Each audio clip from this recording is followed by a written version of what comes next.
Amina Jaman, Art Director of International Filmmaker Festival of New York, IFFNY. And this is an IG Live with a brilliant filmmaker and character designer, Nicolas B. Villarreal. Yes, he's here. Oh, you cannot join, says you cannot. I don't know why. Are you doing this through your computer or? I don't know why. It doesn't work. So I sent you, it says you're invited. Just click to go live. Accept it and yes! Yes, but I can't do it on my computer. I'll leave my phone. I don't know. Sorry about this. Hope never goes. At last you're here. We've been waiting for you. Yeah, thank you for your patience. Nicolas, first of all, thank you so much for joining IG Live. It's an honor to talk to you. I was saying to our viewers last time I tried to join you virtually that you are a brilliant filmmaker and a director of an animated short film on/off.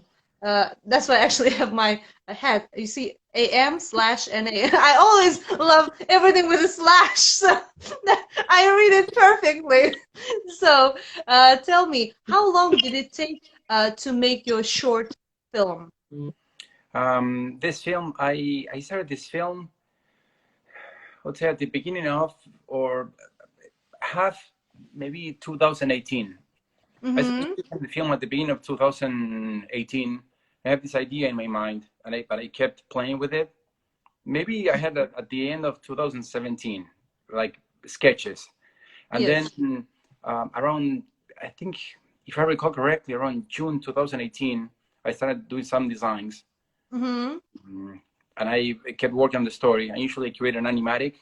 For those who are watching, an animatic is taking the script or your idea, and you do a bunch of drawings like a storyboard, and then you shoot them or you edit them in the computer to see if the idea works as a film. It has like a beginning, a middle, and an end, and if it makes sense, which is the most important part. And then I kept working on the animatic, and I think I started, yeah, I started, but I took my time with this one because with this film I wanted to do almost everything like by myself, like I did with Pasteurize. So I did the backgrounds, I did animation, I did the most of the effects, I did the compositing. I had help of something I don't do that, and I shouldn't. It's the sound design and the composing of the music. Yeah, the composing of the music and the color correction. So, I see. I wanted to ask, like, how many people worked on such a brilliant 7-minute work of art, and it's done almost solo, right? yeah, well, thank you first. Wow. The film, we were well, it was me, Alessandro's the producer, Michael Brown was the composer, Andrew Vernon was the sound designer. Then I have help with the color correction. We were 5. I did the compositing, and then we have another friend that did some of the visual effects, which is at the beginning of the film and at the end of the film, and it's kind of in the middle. If for those guys, if you watch the film festival, if you see the film, there are the red spheres and the green spheres. More red spheres, though. Yes, red, green. How technology kills creativity and kills your time, because people spend a lot of time on the phone today. They don't talk to each other. They just send messages, even if the person they are sending a message is next room. It's like you can just tell it to me or scream, right? Why texting? And so people really don't use their creativity like 100%. They might use it like maybe 8% of 100, today. And it's how they use it too. If I don't want to reveal any of the film, but I'm always interested to seeing the reaction of the people, because the film, it's not against technology, or I don't want to say anything. I hope they can watching the film festival and see their reactions. When I started thinking about this film, I started paying attention to how everyone were using technology or phones. And as cliche as this may sound, you can use it, like a tool, right, for doing something creative or no, or it's leisure, which is fine too. But I started noticing like some people, they were, I don't know, like studying or doing something creative on their phones or their iPads, and other ones, including myself, a lot of times, I'm just like not doing anything. You can paint on your iPad, right? Yeah. That's what I Yeah. mean, I work on my iPad now. I animate on my Uh-huh. iPad. Wow, that's Yeah. incredible. So I want to It's know more. incredible. I want to know more about your work as a character designer. When you create a character, for example, imagine you created Scooby-Doo, for example, right? You paint it and you think, what would Scooby do? What do you Oh, think? Like you like about this, character, how to make it alive, how to make it funny, nice, how to make children love the character. What comes first in your imagination?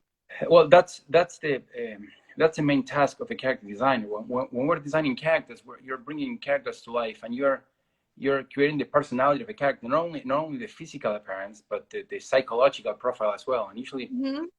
we speak in this case when I direct my films. I had to listen to myself, and it's based on the story. If not, I speak with the director, and either she or he, they tell me, well, you have this character, he's like this and that, and then start designing. And then it's a Hmm. back and forth to see, but then you're coming up with these rules of the character that this character wouldn't do this, Hmm. and this character would do that. So when you start putting these boundaries, you start creating the psychological profile of the character, and that's when Hmm. you have a character that you really believe. The problem is when I design a character and I have the character doing something, or we do a test, and you go, yeah, this character, she or he wouldn't do this. So you're breaking the believability of the character. It's like, oh, your character is too good, too No, good for this one. and when you're You should be designing bad. when you're designing characters, like you're meeting someone almost. Uh-huh. Keep adding things, and you discuss these things, and this is all a story point that you look at the character and say, yeah, this character wouldn't act like this based on what we set up for the character. She Hmm. wouldn't act like that based on what the setup. Hmm. I also wanted to ask about your inspirations. In your animated short film On/Off, we see Frida Kahlo, Yeah. a beautiful and brilliant Mexican artist. We see Nikola Tesla, Ludwig van Beethoven, and are these people the And Da Vinci. inspirations for you? Yeah, I mean, I admire all of them, and Mm-hmm. many more like artists and scientists, and but these four, they had something very interesting to me, and I was thinking, what would happen if they would be, because they were so focused in what they were doing, if they would be affected by distractions, or if they wouldn't be. And I No, remember, they wouldn't. yeah, I won't say anything. That's part of the film. But when I was in school, it feels like a long time ago. It was in 2002. I was studying at the Academy of Art University here in San Francisco. I currently teach there, but that was part of the inspiration as well. I remember we didn't have that many distractions with the phone. I remember we had. I mean, I was painting or drawing, doing assignments, and we have music and the computer, and I mean, we had internet, but it wasn't something that it was constantly popping next to us. And I think Mm-hmm. today, that's a challenge to see how you can manage it. And it's entirely, that's what I in the film, that they're the counterparts of Da Vinci, Tesla, Fried, and Beethoven, and the counterparts today. Mm-hmm. I won't say anything else, because I will be revealing and spoiling the film. I mean, I loved it. It's so bright, it's so beautiful, and it has a strong message. You don't have a lot of films today with a message at all, without saying of a strong message. You get it, you feel it, beautiful music, beautiful characters, and great story. It's really topical, and the way it's done is really original. I see your personal style. It's so outstanding, you can totally say that this is done by Nicolas Villarreal, and this is, another art. You can divide the styles because yours is truly original. Is that pop cubism? That's called pop cubism.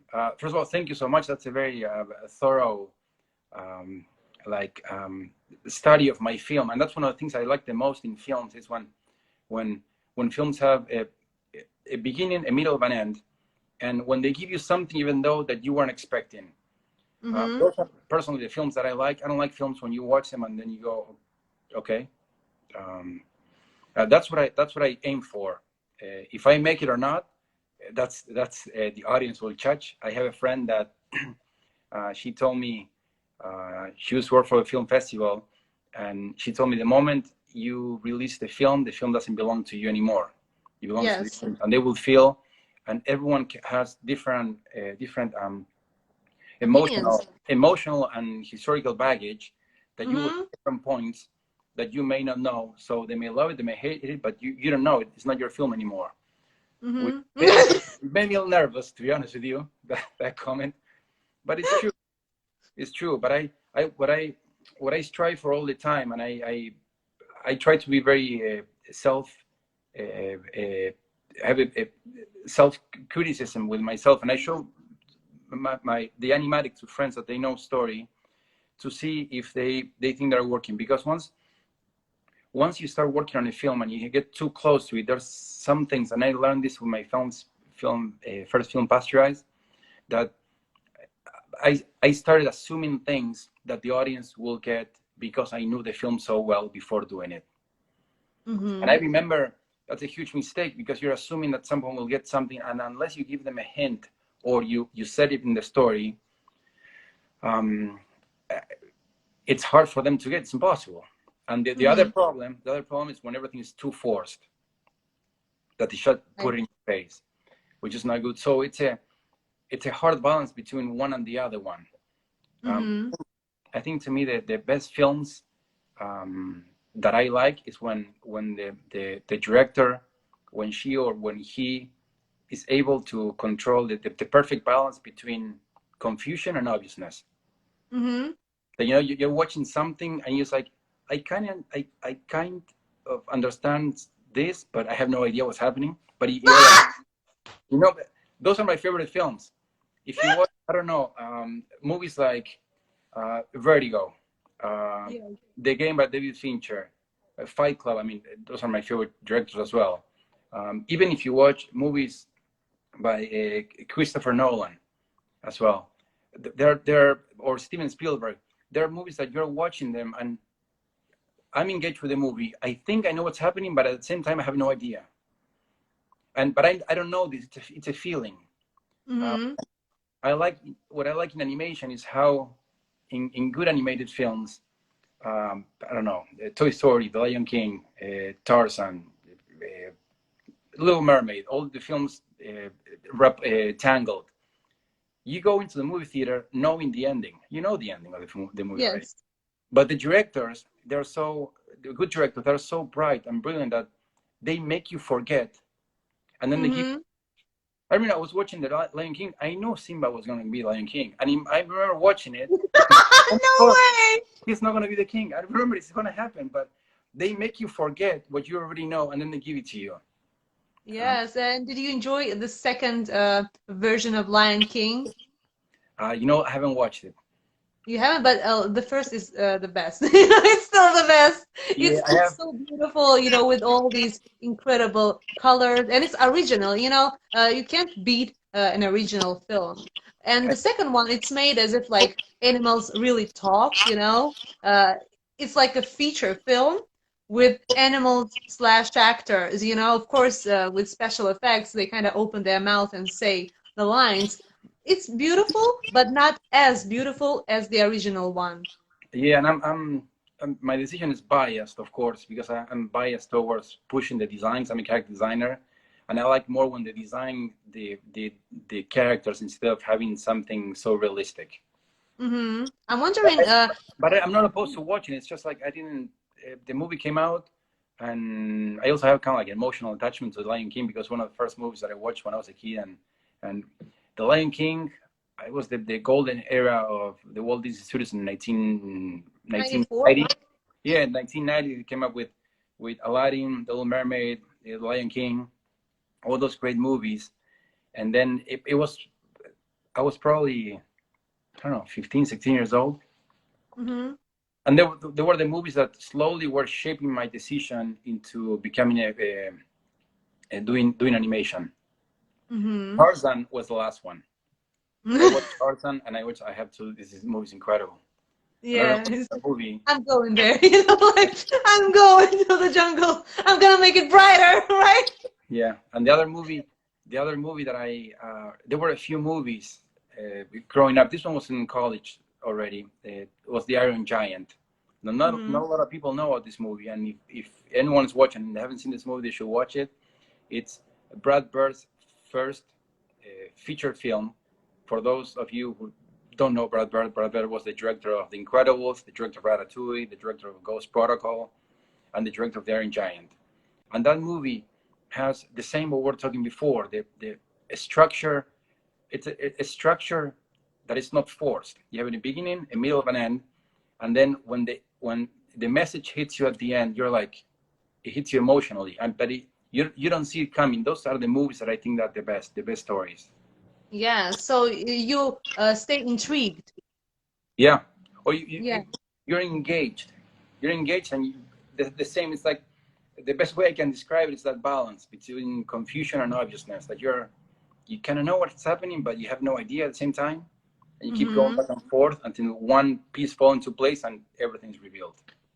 I see. I wanted to ask you, Nicolas, have you seen Broadway musical The Lion King? And if yes, did I you loved enjoy it. it? I It's loved it. incredible, right? It's incredible. My sister took me. My sister was studying dances in New York.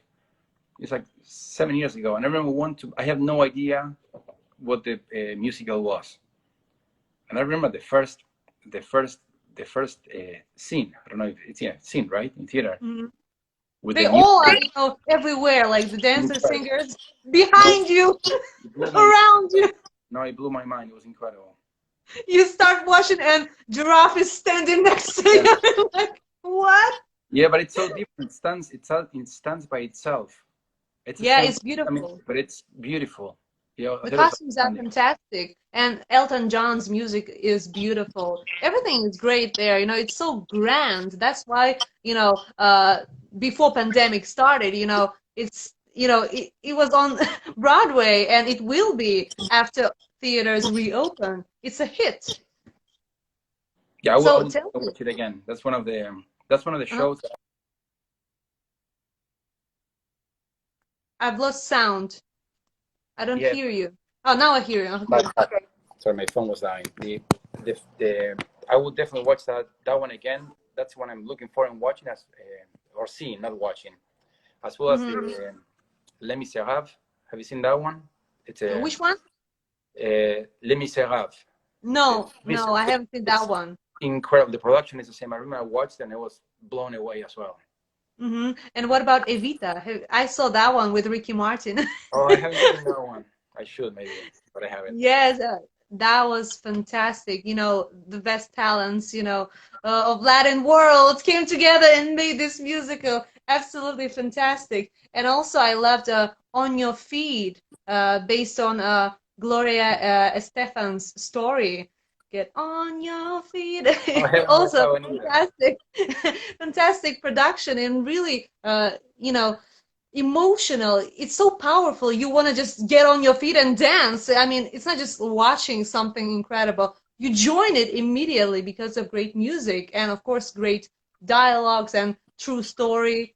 It's really moving, And you said that Lion King period inspired you and to become an animation director. Was You one yeah decided. was one of the well it was one of the first movies. The movie that made me like decide I have to do this was Tarzan. Tarzan, yeah, Because was like the last. yeah, in the Lion King, I watched it and I thought it was incredible, but I was too young to realize uh, the uncertainty of becoming an animator. I was in Argentina. It was 1995. Animation wasn't that big over there. Now it's much. It expanded, Mhm. and it was harder. So for me to make that leap from Argentina to the United States to become an animator and designer, it felt very far away. Hmm. it was a strange feeling because when I was 18, I remember I wanted to work for Disney. I ended up working there in 2006 or 7, but it looked like it was far. It felt close to me that I could go there and I could become an animator, but it looked far, if that makes any Mm-hmm. sense. Yeah, it But does. but it felt close. It felt like Mm-hmm. I could do this, but it looked too far. And I remember I spoke with my parents, and they helped me greatly with their support in every sense.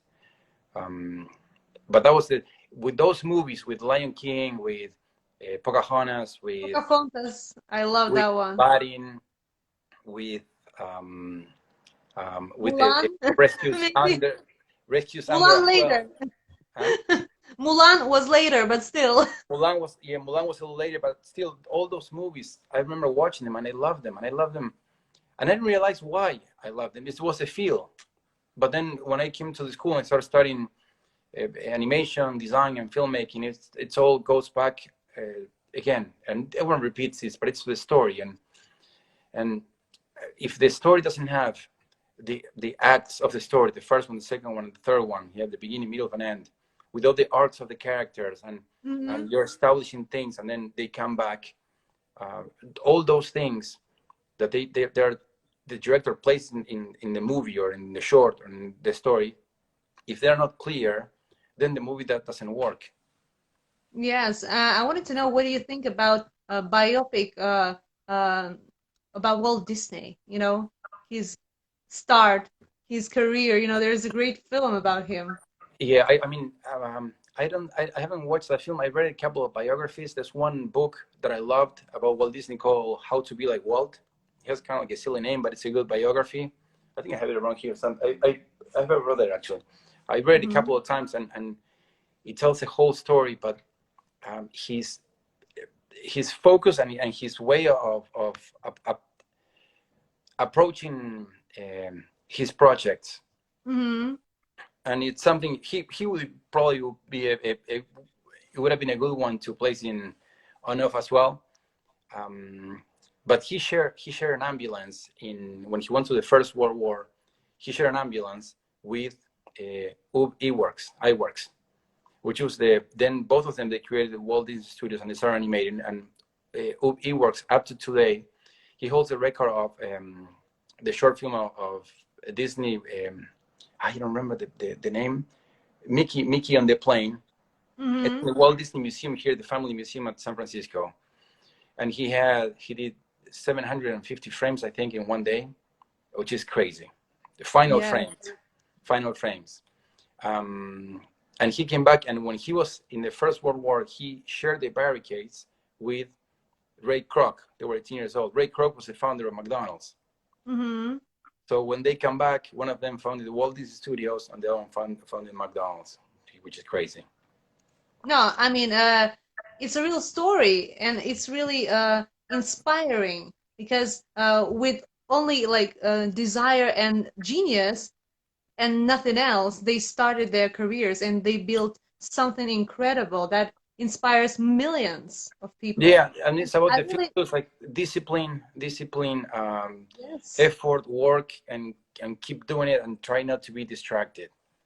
yeah, that's But what I your mean the short distractions. film is But I'm about. not. I don't want to say anything about the film because the distractions. I believe they're important. When I was in school, and I tell this to my students as well. You need to be working or drawing 10, 12 hours a day. At one point, I was drawing 16 hours a day. When I Hmm. was I was working for the school, I was working for Disney. I was doing freelance. But it's important. I was playing soccer too, or going out with my friends, and that it was crucial to me Soccer, because you mean it clears like your mind. Football, Maradona soccer or American? um, like Maradona, but I wish I could say like Maradona. I mean, I have No, I there's like mean that yeah, type of soccer. not even not even close to him. Clearly, that's I see. yeah, There was not, a, not American a soccer. World No. Cup, uh, 2018, and I saw comments of people in the internet, and one guy went to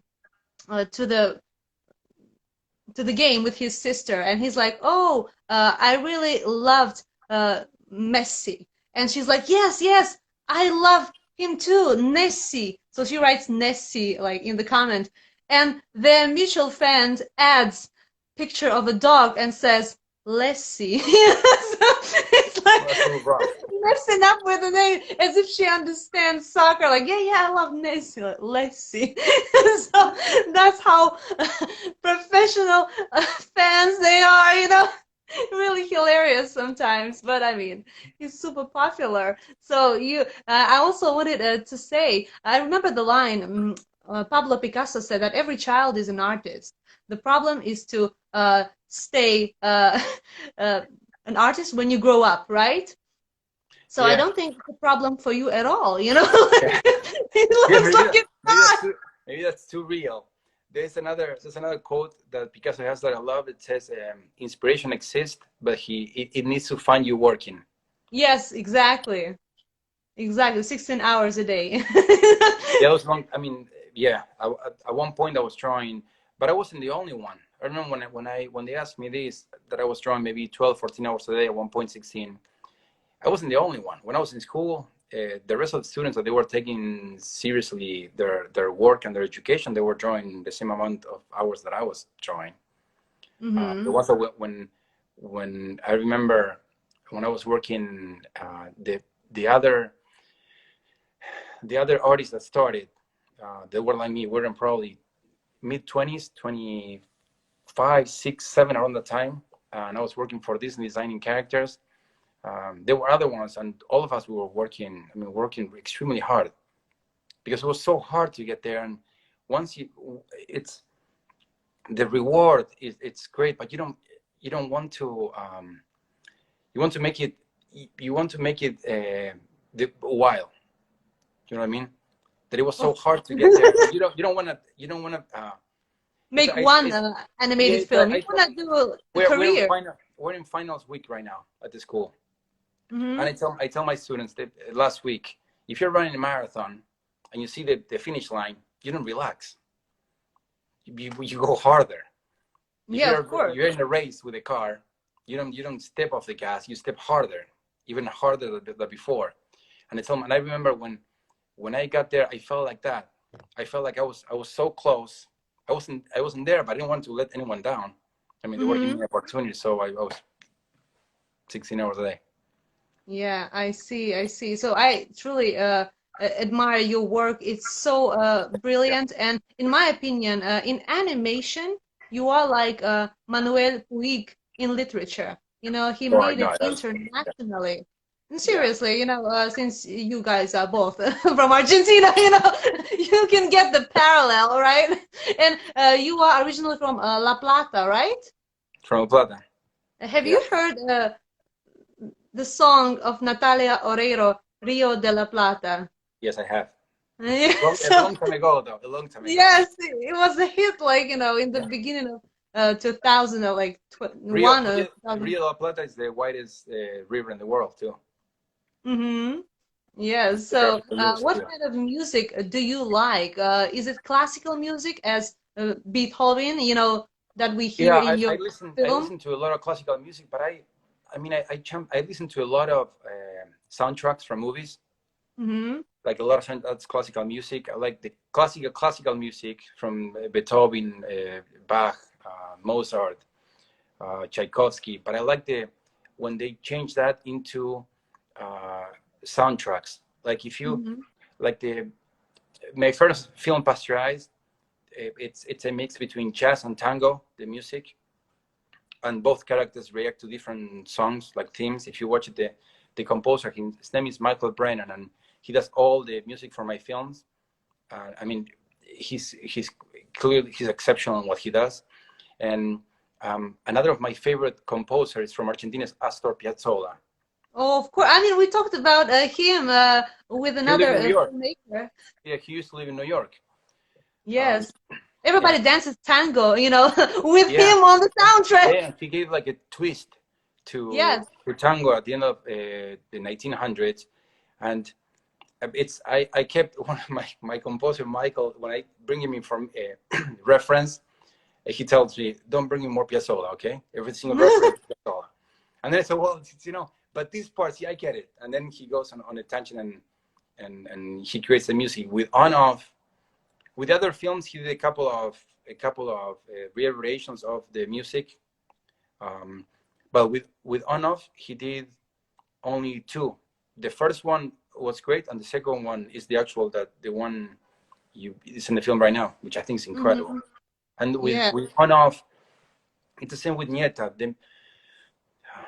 Clearly, the visuals are the ones that driving the story and the audience. Because if you don't have the visuals, you don't get anything. But in some films, I'm not talking about mine. Like you have Pasteurized, Nieta, The House of Colors, and On Off. And Nieta and On Off, they're very abstract. Mm-hmm. And it's the music is what makes you feel.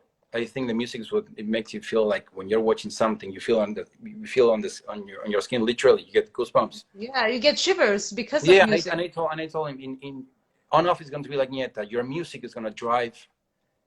It's going to drive the visual. It's not going to be the opposite. Mm-hmm. Yes, I really enjoyed that. And I remember when I was a student at the Russian Academy of Theater Arts, first course, we did a small show with all the course mates, and we had Piazzolla on the background, actually, the Yeah, music. And it was like, da da da da da da da da I da love da that da song. and we all go to the stage. It was really cool, beautiful, beautiful music, absolutely fantastic. And even if you don't dance tango, still just to listen to it, it's so fresh. It doesn't sound like an old music. It sounds like No, out of time. You can listen to it any time. Any in any century, it will sound fresh and cool, in my opinion. yeah, and to me, Piazzolla is when I listen to that song, it's Buenos Aires to me, and I think to me and everyone that's Yeah. from Argentina, it's Buenos Aires. It's been in 9 de Julio with the Obelisco, driving around with the lights, the Florida Street. There are some songs that they capture the place. Mhm. I think that song captured that. Yeah, absolutely. And I mean, I've never been to Buenos Aires, but I know about theaters of Buenos Aires, Odeon, Colón, Alone, so gorgeous. like historical places where outstanding performers sang and incredible companies performed. So I'd love to visit it one day. So tell me, which director is like a I don't know, maestro for you, like someone you look up to?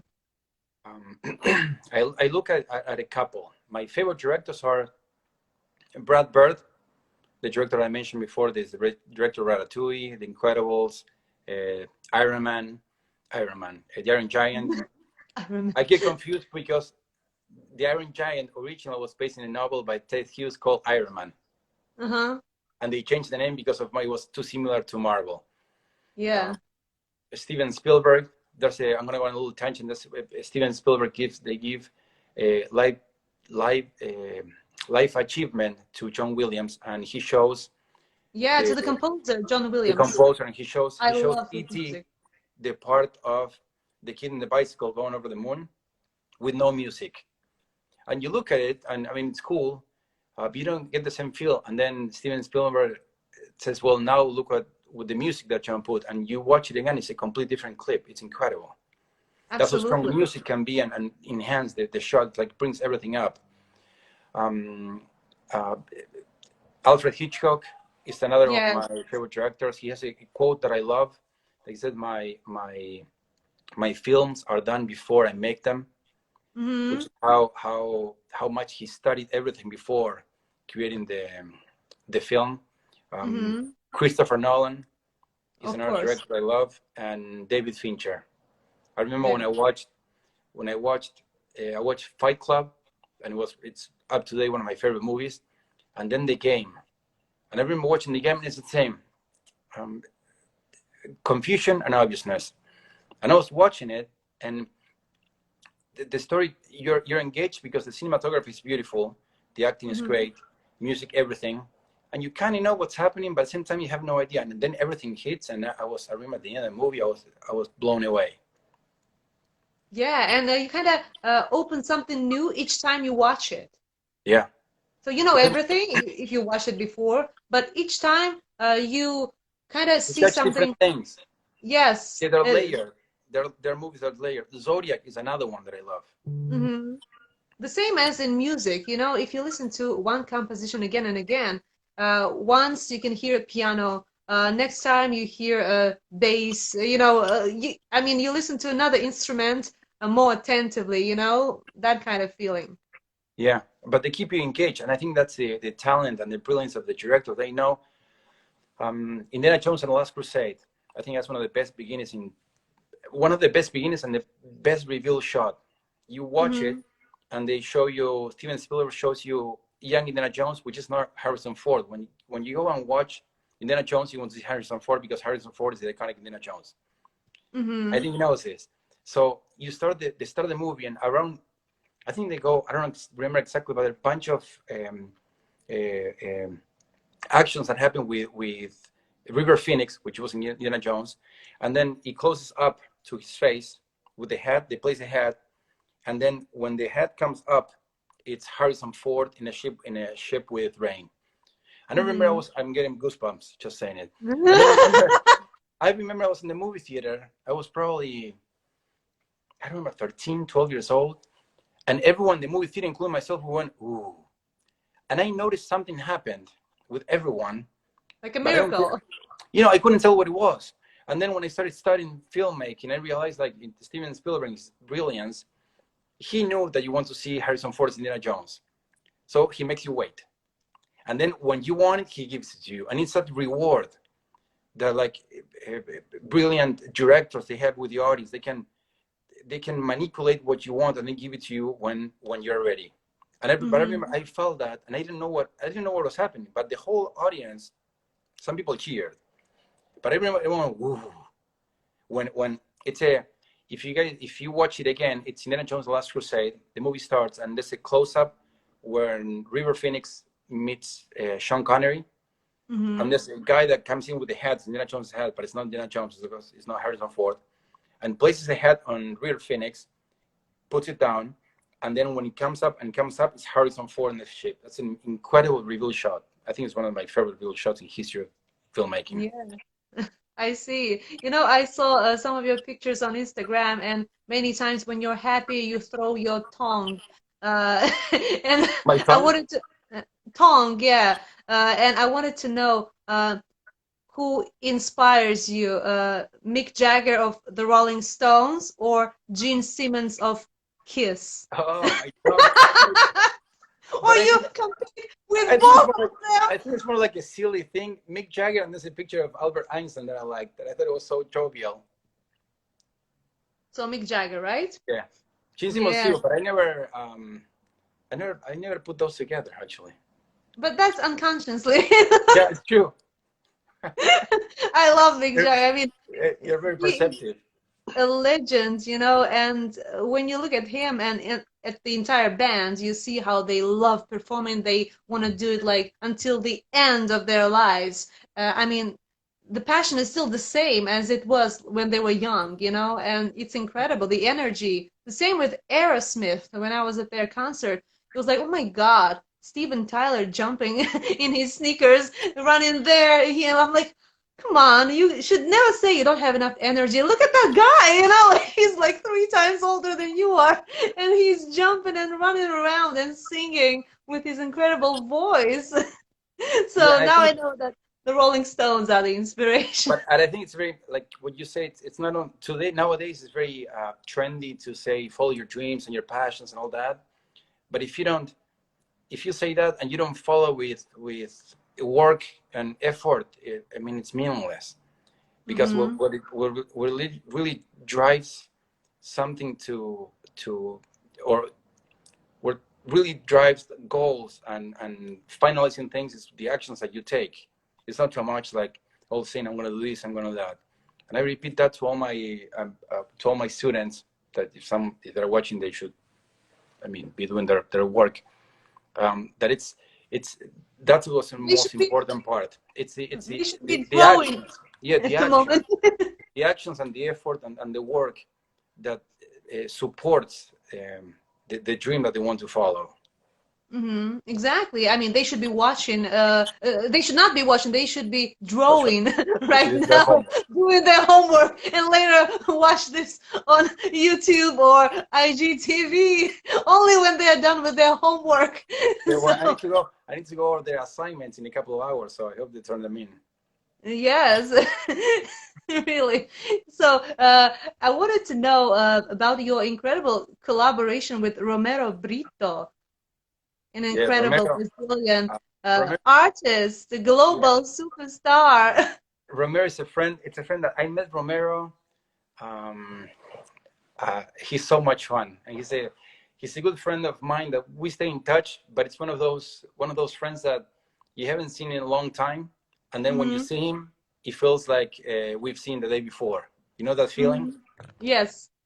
And I met him. I met him. I think like 8 years ago through through the academy. We were working the Academy of University. We were working together on something, and we went to have a couple of drinks, and we hit it off, and we started working. And then um, it was like 3 years ago. I did one mural of Frida Kahlo at the Pier of San hmm Francisco, which was one of the main inspirations for my film as well, like that Yeah, style. for on and off, the same Yeah. character. And Romero came one day, and we went to have. We were working with the school, and we were having breakfast, and he told me, "What are you doing today?" I'm going to paint. I actually have to go and paint a mural after this. hmm And he told me, "Do you need any help?" No, And I it's and like I told wanna him, help? "Yeah." And I told him, "Yes, I would love to, but this is going to happen. This is not like something we say, yeah, we're going to paint a mural Yeah. together, and it's happening right now." Yes, I said, for "Okay, free. yeah, Like, do you it's need happening." help? Yes, for If you free. want to paint it with me, that's fine, but we're painting it. It's not like one of those things like, yeah, let's paint a mural together, and then that never happens. So we went to back to, I came to my place, I changed, he went to his hotel, he changed. They picked us up, and we went and we painted a mural. It was awesome. Yeah, it's like you want help? I want, but for free. It's like I can't afford you. He's like, I'm Yeah, but gonna do. that mural was a lot of fun because it was different than first of all, the albums I painted by myself, and it was kind of like fun because we had music, and I mean Romero was dancing and we were painting. It was a great You experience. did it together, right? So Yeah. you made the character and he did the background, or how does that work? No, we did. I had the design. I had the design. I already drew the design, and he told me, "What should I do?" And I told him, "Do whatever you want." Make So yourself comfortable, right? yeah, On this wall. I told him, "Do whatever you want." I said, "Okay." So I started painting, and he told me, "I want to draw this hat with an apple because of Magritte, Rene Magritte. You know him? Of course, I Yeah, know him. one of my favorite artists as well. Has Belgian, right? He's from Belgium. I think so. And he has a Yeah. painting. If anyone, With the the Thomas hat and the clouds. with they had the clouds, and there's a painting, the, Cigar. the son of man. I think is the name of the painting. And if you watch the Thomas Crown affair with I remember his name right now. I'm missing on blank of the Pierce Brosnan. The painting is the painting with the black coat with hmm the red tie and the green apple in front. Yes. And I Yeah. think there was, I mean, I think at the time, at the MoMA, there was an exhibit of Magritte. And he told me, I want to paint this. Okay, paint whatever you want. I told him, you can paint whatever you want. I don't care. Just it's classics. You don't need any permission, right? To take that whatever you want. apple or Paint whatever you anything want. from that painting. Yeah, but it was fun because it was like I don't do a lot of collaborations in murals. I think that was the first one, and we were going to do another one in Miami a few years ago, but I got injured in my back. I had a hmm herniated disc, and I couldn't move for like four Surfing? months.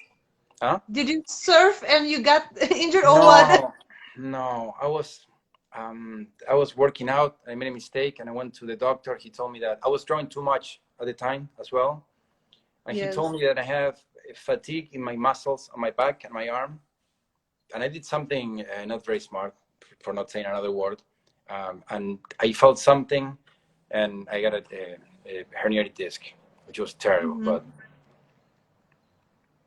What are you I gonna see. do? So you went to Miami and you didn't do No, I didn't go. another I couldn't go because collab. I couldn't move Oh, my you arm didn't. and I was in pain. So for 4 months I couldn't draw. I see. When I was in Miami, actually, I spent my birthday week, in Miami. I went there just to celebrate, and it's in the beginning of December. And as you know, Art Basel is also It in was the gonna, beginning of yeah, December, and it was gonna happen in everyone, Art Basel. yeah, and everyone was asking, "Oh, you're here for Art Basel?" I'm like, "No, I'm here for my birthday." Like, "Oh, you came to, Art Basel?" I'm like, "No, Art Basel came, to my birthday." It's like everybody was there for Art Basel except me, and I'm like, "Okay, since it's here, I'm gonna check it out." And Miami is so cool, such a nice place, for both like traveling and work. It's absolutely incredible. Miami City Ballet. They have so many amazing exhibitions. Romero Brito's studio is there. I mean, souvenirs created by him are everywhere. So like all those Mickey Mouses and all other stuff. It's really a beautiful place, very warm, and multicultural. When you get there, you see people with a sheet of paper saying, "Anyone speaks English?" Because there are people of all backgrounds there. It's really awesome. And your collaboration with Romero Brito on that mural of Frida also reminded me the fact of the collaboration of two great artists. Remember the collaboration of Andy Warhol and Jean-Michel Basquiat? I They was had a reading, photo shoot yeah, together. I was reading about Basquiat yesterday. I don't know why. I was reading about well, it's a little more depressing. I was reading about his death and but So because they they, also did, a mutual exhibition, and they had a yeah, photo shoot with all these boxing yeah, gloves. It was pretty awesome. Of course, each of them is incredible in their own ways, right? Together, their works, don't match, don't mix, they're not mixed that's well, in my opinion. no, but sorry, that's the thing I love about collaborations. I don't do a lot of collaboration except obviously in animation. Everything is collaboration animation. Yeah, it's a teamwork. I sorry, yeah, it's a teamwork because in on off I wanted to do this by myself again to have the same feeling of Pasteurized, the first film that I did,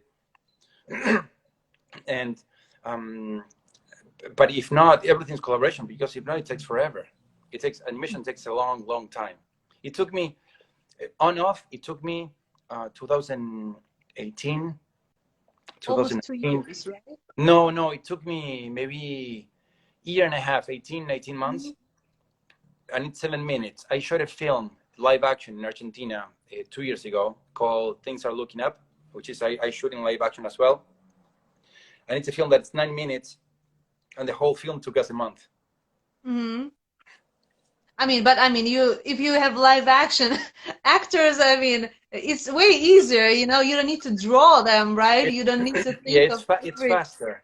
I mean, yes. I approach that film when I shoot live action. I approach it as if it would be an animated film. Mm-hmm. I What do do you think the about storyboards. the Sorry. movie what do you think about the movie Love Vincent, or With Love Vincent, Oh, about I haven't. Vincent van Gogh, Are you talking about the the one animated with one?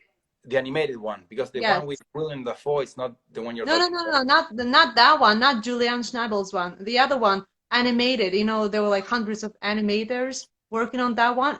It's just Yeah. like his No, paintings are alive and everything is moving within the painting. Have you seen that one?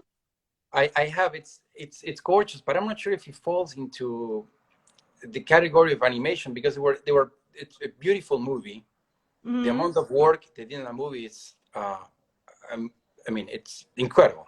Yes, Painting, it is. oil painting. I think the oil painting on glass, it takes forever. Mm-hmm. It takes forever. I know because So I they did kind of that. had actors and put that on actors through No, no? no. If I recall correctly, and if I'm right in what I'm saying is, you have the frames and you paint on top of the frames on glass. Oh, I see. You paint on top of the frames on glass. I did Mm-hmm. that when I was in school. And in my undergrad in Argentina, we had to do oil on glass and sand animation. Mm-hmm. And it was definitely not for me. Mm-hmm. You had to have too much patience, and I have patience because I do animation, But not but that not, much, right? yeah, no, it was. And I remember I was in school and I did sand animation, and my assignment was okay. And a friend of mine that was in school, she did the same assignment in sand animation, and it looked incredible. She told me, I love doing this. Yeah, I don't. And I could tell the difference of that I was doing something to get it out of the way because I wanted to draw, and she put all her passion in it. I see. So you love creating characters, making a design of characters. And I also wanted to ask, Nicholas, where can people watch your previous works? That live action film you mentioned and Nieta. Where can Nieta, we watch it? Pasteurized, Nieta, and the House of Colors. You can Yes, find them. You can find them on YouTube or Vimeo, actually. they're On off, available without yeah, passwords, anything? no. Those three films are available on off, and things are looking up. They are still currently playing in film festivals, and on off started playing in film festivals in November. It premiered at LA Shorts last year, so it has been Mm-hmm. playing only for a few months. Mm-hmm. I see. And Nieta is the film you presented at Cannes, right? Yeah, in a small screen room. It wasn't the Mm-hmm. official one, but yeah, we Yeah, but presented I over there. mean, it's cans. Forget about the details. You know, it's like, I hate when people who understand nothing in filmmaking uh, say like, "Oh, your film, it participates at the festival, right?" It's like, "Oh, is it in competition or in Yeah, non-competitive program?" I'm like, do any 1 minute yeah, film on your own, submit it and make it like you know be selected, right? Then say anything like competition or non-competition. I mean, it doesn't make a difference. It's all about the work. And even an award, it's great, winning is great, but the thing that you've completed a of huge course. work, that's And the what result, you Yeah, know of course, the recognition, the awards are great. Everyone loves them, but I think one of the things that I like and I love the most about making films are the film festivals. There's something that I love doing this, but it's something that is gonna come back. We lost in the pandemic. I love going to the film festivals because everyone, the energy there, and Yes. I correlate or I can draw a parallel, a personal parallel between the film festivals and the Olympics. That everyone Yes, goes there for the love of the game, and you go there of and you have course. like directors and actresses and actors and editors and color corrector and storyboarders, and they're all there just talking out of the work. And there's this energy that's what I love the most, and I hope I'm looking forward for that to come back. Yes, it will. But the difference between sport and art is that you can win an Olympic gold medal once and forever stay an Olympic champion, do nothing after that, in sport, and stay a legend. True. And in art, you should get your Olympic medal with every project. It's like you're as good as your last Yeah, project. it's true. That's a rough, sad truth, but it is at the same time. But it's real. But I like it too. It's a little Yeah, of dark, but course. it's because it's always that you need to keep creating and keep creating constantly, and it's Hmm. forever. Hmm. Tell me, which museum is your favorite? Oh, good question. Which museum is my favorite one? Like mine is Guggenheim and Broad in LA. Oh, those are good one. Guggenheim. I like Guggenheim in New York. I like the Legion of Honor here in San Francisco. I like Mm-hmm. the Museo de Bellas Artes in Buenos Aires. They have a Mm-hmm. painting by William Bogero. He's one of my favorite paintings. As soon as you walk into the museum, you have one. You have one. You walk into the museum up the And he'll steps. be there waiting for me. No, yes, you walk in the museum, and then not the first chamber, the second on the right. It's the painting of, I think it's Mary holding Jesus, but it's a painting that when I go to Buenos Aires, uh, I go there because he feels Bouguereau used to paint in a way that his paintings, the people that he painted, they look more real than people themselves. It's incredible. If you look at the painting by Bouguereau, like he used a lot of layers, and you could see the veins. You could almost feel the blood. You could feel the texture of the hands. But it wasn't photorealism. It's not you get close and you can see the hairs. It's just you stand back, and the painting comes to life. And that painting, it's the impact that it has. Well, it had on me. I'm not sure if on anyone, but that's one of my favorite museums. The Met is another favorite museums. The MoMA in New York, the Whitney? De Young Museum as well. Mm-hmm. I recently went to Amsterdam, the Van Gogh and the Rijksmuseum Museum. Mm-hmm. That's the I, one I'd love to visit. I haven't been to Van Gogh, but he's one of my favorite artists. I saw for the first time a painting by Rembrandt that I loved, and I had it in a book. The book was like this, and it's a portrait, of course, of him, the one with looking like this with the light, and the painting is this big, and I never knew. Yes. It's like a tiny painting like this, almost. And you know that Rembrandt used brown color a lot because it was the cheapest. It was the one he could afford. Yeah, and Seriously. he used to model glass, and he would mix glass. He would model the glass, and he would mix the powder of the glass in the lights where he paint. He was obsessed with light and dark chiaroscuro. So, and he would paint in 3 dimensions because he would glaze thin over the dark, and he would build up scambling, which is called with a dry brush, to build up light. If you look at the Rembrandt from the side, he has little mountains, and the mountains are on the light of the where the light is hitting the highlight. But he would destroy glass, mix it in the white, and he would paint with that. So when you look at the painting, the light hits, it kind of like sparkles a little bit. Wow, and we are talking about 3D effects, right? You know, like what he did was way cooler. Yeah, it was kind of like not a fresco, but like when they do murals, like when they do the mural with, I don't remember the name, the murals with different layers, and they carve in the mural with all different colors. He wasn't carving, obviously, but he was building on top. You can see little mountains. If you look at the Rembrandt from the side, 3/4, you can see little mountains here and there where the light hits. I see. That's incredible. Such a unique technique. You know, tell me, how long did it take to build your own style so that you know that, okay, this is me, you know, nobody else can repeat this. And this is not me inspired by someone or copying someone. This is me now. I used to have one of my teachers, and she was a mentor of me. Her name was Barbara Bradley. She was the director of illustration at the Academy of Art University when I was in school. And I remember she used to tell us all the time, which is something I repeat constantly, you don't pick a style picks you. The more you draw, the more you paint, the more you draw, the more you paint, the more you start doing films, you start doing things that they're more visceral to you. And they feel like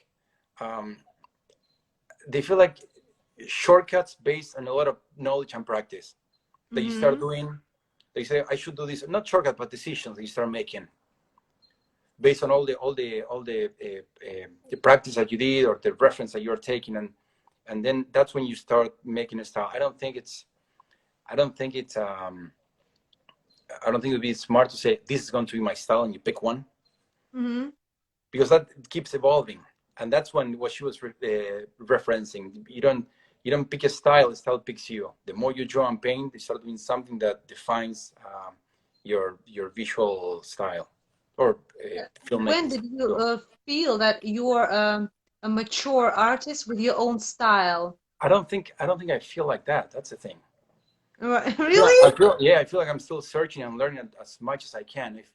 I feel like I learned a lot of things in design and in movie making, and I apply them all the time. But every time I keep exploring, I keep learning things, and I try to incorporate them as well. I see. And have you been to Frida Kahlo's museum in Mexico City? since she No. inspires you a lot. No, you should Yeah. go there. It's so bright. It's Yeah. so No, I haven't. beautiful. You're I gonna would love love to it. go.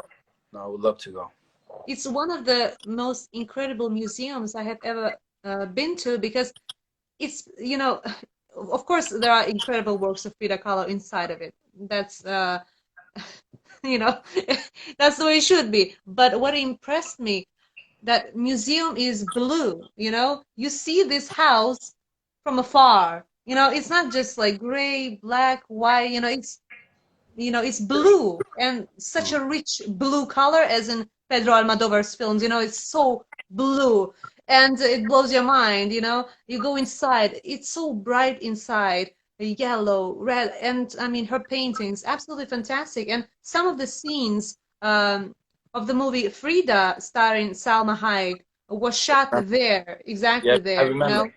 yeah, so it's incredible. And I also visited Diego Rivera's house in Mexico City as well, but I was not as impressed with that building as I was by Frida's house. It's really fantastic. And actually, some works of Diego are absolutely breathtaking. I love his paintings too. Yeah, Two geniuses. yeah.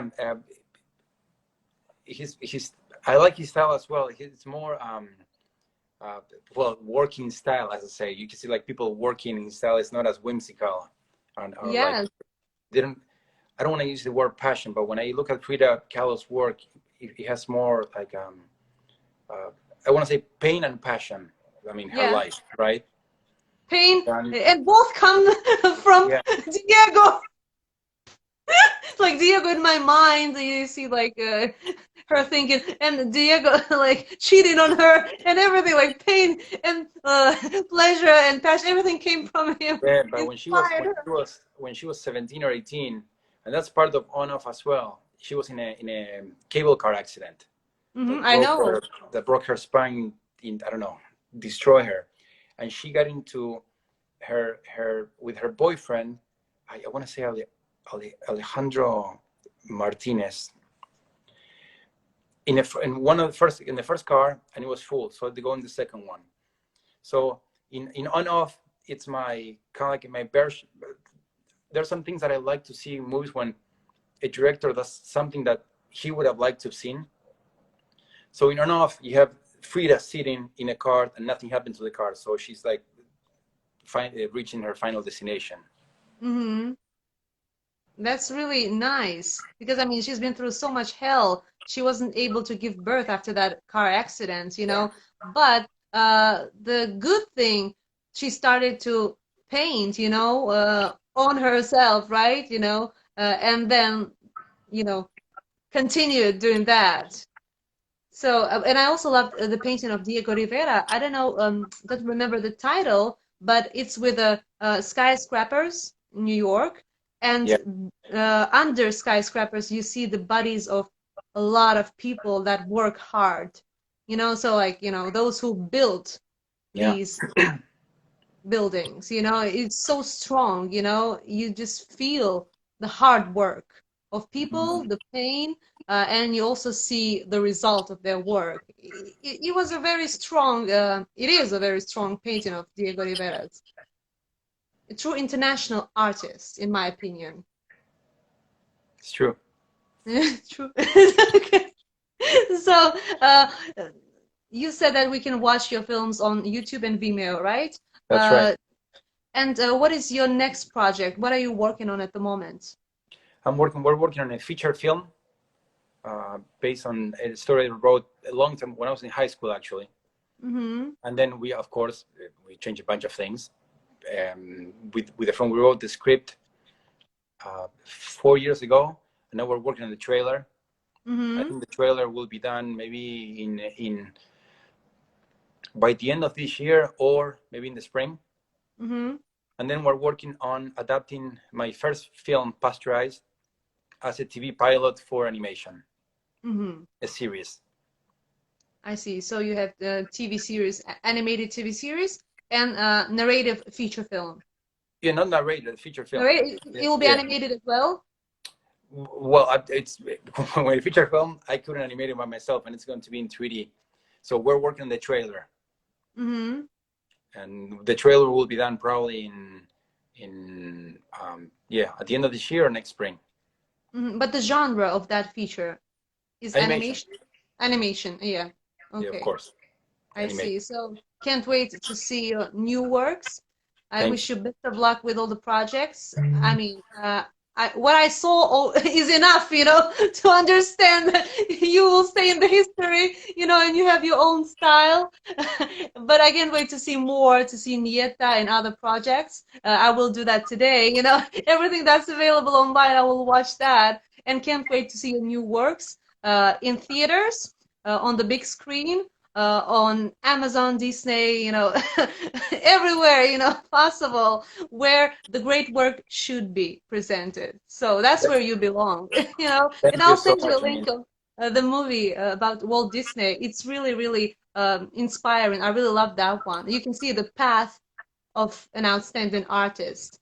And I mean, I I can't forget it. That's how it impacted me. thank you so much for this, and thank you so much for putting the film festival together during this, which I'm pretty sure was a hassle. But thank you so much. I'm sure every single director and filmmaker really appreciates it, because a bunch of film festivals last year, they got suspended, obviously. And I think it's great when, like, someone like you, they pick up the pieces and then they create the film festival regardless of what's happening.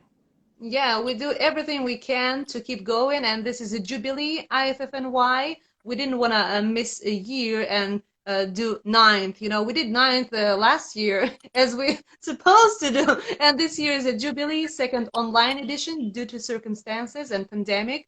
But the program is incredible. We have 100 projects, 3 times more than last year than usually, because we celebrate 10 years of International Filmmaker Festival of New York. And we are really honored to have exceptional artists and filmmakers as you in the program. Thank you for your work Thank you so and much. keep inspiring us.